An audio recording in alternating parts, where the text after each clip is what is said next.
My name is Payne, aka The Unknown Viewer. I have now seen Bad Guys 2, a brand new sequel for the bad guys. And before I just say anything, I was watching that first Bad Guys movie and thinking it was actually really good. And I think it might be one of the best animated movies of the decade. Not the best, but definitely in the top 10 or 5.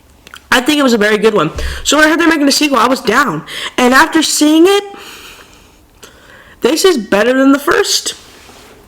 No. Jokes aside, though, this actually is a perfect movie. The movie follows the group of bad guys after a year of trying to fit into society. They are forced to be bad again when a group of bad girls tell them that they have to help them with this heist in order to keep their friends' identity safe. And that's pretty much like the main plot of the movie. I think it was a pretty interesting plot. But after watching it, let me just get into the good. There's many good. The first good thing is just the animation itself. We have gone so far in animation. This year will mark the 30th anniversary for Toy Story, and that's just shocking. That Toy Story is, after 30 years, CG animated movies, 3D animated movies, 2D animated movies. It's just insane, and how gorgeous this movie is from start to finish. The climax, beautiful space climax. And DreamWorks does this cool animation where they mix 2D and 3D animation together, and it blends so well with their movies. And I just loved the animation of this movie, and I think that's just what keeps it so strong. But the first thing I really liked is how new they make this movie. It's not a rehash of the original film. They tried, to do something new, which I think works very well with this movie, and where they have to, they have to be bad. They are forced to be bad. They're trying to fit into society, but they can't because their reputation. Cops still look after them. They still are being like skin the stink guy. And so now, with this movie where they have to be bad again, I think it works well instead of just them being like, oh yeah, let's just be bad again. Let's just, frick our old life. Let's just do this. So I like what they did there. I think that was definitely something that worked with this movie. The next thing I really like is just the characters themselves. The characters, the original characters, the bad guys. Great characters. Loved them. Mr. Shark is the GOAT. I loved how their dynamics. They really feel like a family. They're trying to fit into society. Some of them want to. Some of them don't want to. Some of them just want to live their lives. And now they just can't fit in because of their reputation of being the bad guys, and now, they are being forced to just do a bad thing again, and they don't want to, which I like on how it's just not easily such a quick snap, and they're like, oh yeah, sure, let's be bad again. No. The way they get them to be bad makes sense. And then the side characters, the Crimson Paw, the Governor Fox lady, she wasn't in the movie as much as the first one, but she still played a significant role helping out the bad guys from another, part of the world, the prison, stuff like that.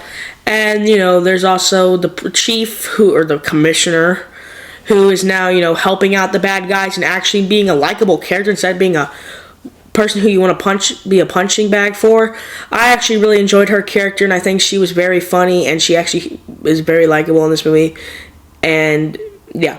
And then the new characters, the villains, the bad girls, I know they have a different name. I'm just calling them the bad girls because whatever, so I don't really care.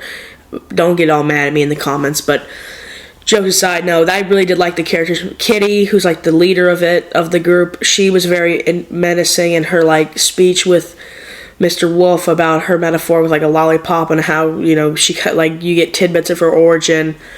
And then her partners, the bird and the warthog, they are kind of funny, kind of just side characters, and they were still pretty good, but Kitty is the real standout MVP.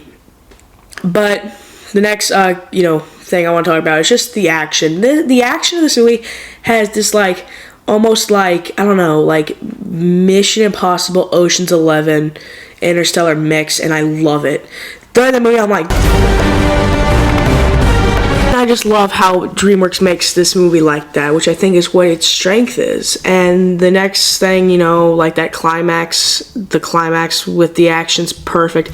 And the next thing I really like to say is just the tone of this movie. The tone, it's the comedy, lighthearted things for kids, but there it goes to some serious moments that I just love that works with this movie, where it's not dark and gritty. It's just it's not oh, a kid probably wouldn't understand that at first. But I just like how, you know, it's kind of just there for adults and kids. How, like, I mean, my audience will roll the clip.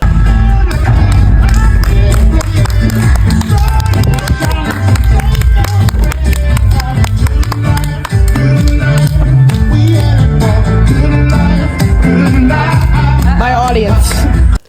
It was me, me, a 13-year-old kid, my mom, a 38, 37-year-old lady, and my little brother, who's a 6-year-old now. Yesterday was his birthday, actually. And I like when we all walked out loving that. That says a lot to how this movie works and how everybody can like this movie. And the next thing I liked about this movie is just the opening sequence. The opening is like one of their original heists and how they got their main car, how they, you know, how they got some of the new old people in the group, and I just love that opening sequence. And then it's like a present day, you know, like where are they now? How they're trying to fit into society. And then, you know, the climax in space, beautiful animation, beautiful action, and just a cool third act. And I think it honestly might be one of the best third acts, like final fights in DreamWorks. Not even joking. Like, this is stuff that Kung Fu Panda Shrek has, and I'm praying that Shrek 5 is like this movie, because if it isn't, oh, yeah, your boy's gonna be mad, because that is like the next DreamWorks movie I'm really thinking of, right? Wow, 2026 on December 23rd is when we're getting Shrek.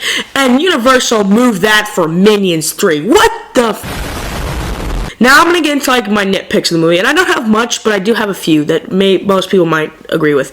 Now, my first one's kind of sound confusing, but hear me out.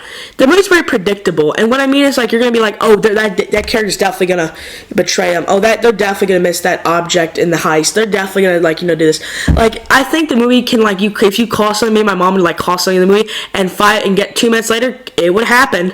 So I don't know. It kind of can, like, ruin, like, the shock value because of how predictable and obvious they kind of make the movie look. And I know it's kind of like a dumb nitpick, but it's just, I don't know. I also, too, back to what I said about the serious, like, comedy tone, is that moments can be ruined by the comedy, like, with the serious moments, but, like, some gag would happen or something, or just, like, a scene would drag on because of the comedy. And, I mean, the comedy's still good, but about 80% I laughed at, 20% of the jokes were kind of, like, they fell flat, or they just didn't land right or something. But I think they were still pretty good jokes, but overall. Now, the last nitpick I have is the movie kind of does have a little bit of pacing issues in the way where it's not, like, terribly, like, bad with its pacing. It just kind of is just, like, there's, like, let me give you an example without spoiling the movie. I'm trying to think. They're doing a heist, and the next thing you know, they're like up into space, and they're at the warehouse. Like, it's kind of like, where are we going with this story? It can be ruined by, like, some pacing issues along with that, but overall, I think the movie's still really good, and those are just some nitpicks that can't hold it back from being such a perfect sequel.